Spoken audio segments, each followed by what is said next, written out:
Unanswered questions about Michael Myers. You don't know what death is. What is the Michael mask? Now, I've stated in the previous video on Halloween 1 that I truly don't believe Michael was physically able to rob that hardware store for anything, whether it be the mask, the rope, what have you. But one interesting thing about this is we actually see two different versions of this mask in this movie. You have Michael and you have Ben Tramer, of course. Within this realm of Haddonfield, what is this mask? Is this just some cheap, ghostly, ghoulish mask you can buy at one of these cheap Halloween stores? It has to be somewhat easily accessible. Upon my research, I really couldn't find any definitive answer. Of course, in real life, this is just a Captain Kirk mask, spray painted white, and they redone the hair and cut the eyes out. But I do think it would be cool sometime in the future they would explore the lore of what this mask is, where it came from. Some people say it's a Shamrock mask. That'd be pretty cool, right? I know a lot of people's not a big fan of Halloween 3, but to have that tie-in would be pretty cool in my opinion, just to tie everything in the franchise together. Number 2! Why do the ambulance drivers claim Laurie has a left anterior chest stab wound? That never happened. If you don't know, I'm not basing these questions off of memory. I'm legit going back and watching these movies and picking 10 questions I still don't understand. And one thing I don't understand is why they are claiming Laurie has a left chest stab wound. What have you got? Stab wound, left anterior chest, possibly penetrating. Laurie never gets stabbed in the chest. I guess you could claim that the knife went down a little bit and stabbed her in this area. I legit watched that scene 4 or 5 times and 0.25 speed, nothing. Besides falling down the stairs from that, she doesn't have any more injuries. Also, what the fuck is going on here? Laurie has a stab wound in her arm, and these motherfuckers just legit throw a gauze on. There ain't no medical tape, no stitching. They legit took this gauze, put it on the cut, and hauled ass. As we go further along in this video, I'm like, what the fuck is going on here? Am I in a fucking Twilight Zone? I legit feel bad for the Haddonfield citizens. If I lived here, I would go out of my way to skip that hospital to go to the next one, maybe in Russellville somewhere, or Richmond. Because there's a lot of decisions in this movie this medical staff makes that just does not make any fucking sense. But we'll get to that when we get to that. Number 3! Was that really Michael Myers walking in that field behind the Lost River Drive-In? Now what's interesting about this theory is, for one, we never know what Michael does once he escapes the sanitarium until that morning. The only thing we know is that he made it home, he got the mask, and he killed that mechanic for the jumpsuit. She claims that her friend saw Michael walking in the field behind that Lost River Drive-In. But if you think about it, it's still kind of plausible. Michael Myers. She stopped at a light and saw him walking in that field behind the Lost River Drive-In. Michael would have had enough time to do that. Those few hours right there, it's completely unknown what Michael did. So if that was Michael, that's a pretty interesting backplot that we never got. What will Michael Myers be doing behind the Lost River Drive-In? Stalking some teenagers trying to get some in the backseat of their station wagon? The shaggin' wagon? Did he have the mask by then? We don't know. That again backs my theory. Michael did not rob that hardware store for the mask. He had the mask that morning before Laurie even went to school. So chat, what do you think? Do you think it was Michael? It's plausible, but doesn't make any sense. Number fucking 4. Why is Dr. Mixer in his pajamas? When Dr. Mixer is found deceased, we see him with the shower running and the pajamas. Now it makes perfect sense for our staff to have a shower room, a locker room, what have you, to clean up. Now imagine you have some bad days, you have somebody else's fluid all over you, and you should practice good hygiene, probably more than the average person if you work in the medical world. But this motherfucker really had pajamas on. Is he homeless? Does he live there? It just strikes me as odd that he would have pajamas on. I could see him taking a shower, getting a change of clothes and casual clothes to go home on a late night. He obviously works the night shift since he was there treating Laurie, drunk off his ass. But to keep pajamas on deck, I don't know, that's pretty gangsta in my opinion. I respect it. I actually like it. But in the real world, I don't think you would have pajamas. You can probably have some white t-shirts, casual t-shirts, sweatpants, tennis shoes. Hey guys, I'm heading out. I'll see you at the next party. But it's very odd. Dr. Mixer, the alcoholic doctor, taking a shower, change it into his pajamas. That's fucked. Number 5. I'll go ahead and get this one out the way. Everybody always asks this question, but let's break this down. Where the fuck is everybody? Now, I did a lot of research on this, and some people say this is a clinic. This can't be a clinic. This is a hospital. It makes no sense to call this a clinic.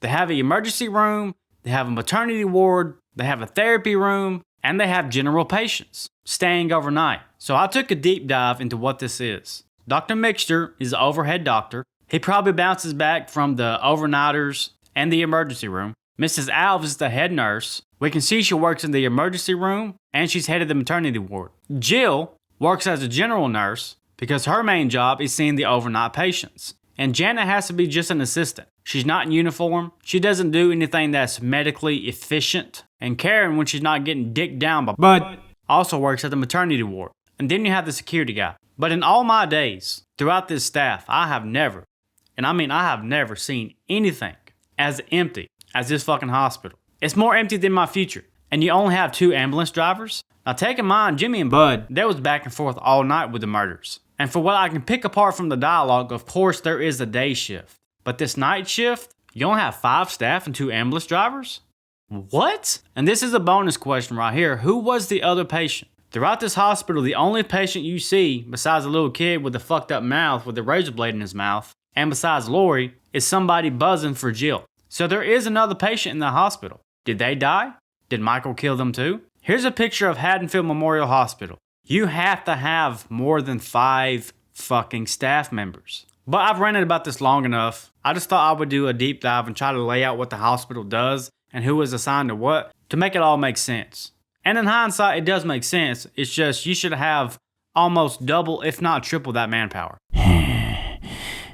Number 6. Why did Michael break into the school? Did he draw that picture or did he steal that picture?